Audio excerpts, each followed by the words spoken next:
ভাইরা আমার, আল্লাহর কসম করে বলি, একটা সময় আসবে মন খুলে নামাজ পড়তে চাইবেন। বিশ্বাস করেন ভাই, লিখে রাখেন ডায়েরিতে। আপনাকে যদি আল্লাহ হায়াতে বাঁচিয়ে রাখেন, যুবক ভাইয়েরা, তরুণ ভাইয়েরা, একটা বয়স আসবে মনে চাইবে একটু রবকে মন খুলে সেজদা দিয়ে একটু লম্বা করে রুকু করি। পারবেন না, অসুস্থ হয়ে যাবেন, রোগবালায় ধরে ফেলবে। বাবারে, সে সময় আসবে না? বৃদ্ধ মুরব্বীদেরকে, চাচাদেরকে জিজ্ঞাসা করেন, চাইলেও অজু ধরে রাখতে পারে না, নামাজ পড়তে পারে না, চাইলেও পারে না। একটা সময় আসবে চাইবেন, পারবেন না।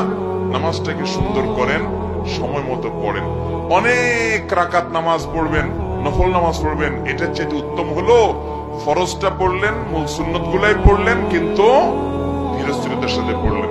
10 রাকাত তাড়াহুড়া করে পড়ার চাইতে 2 রাকাত আস্তে আস্তে পড়া অনেক বেশি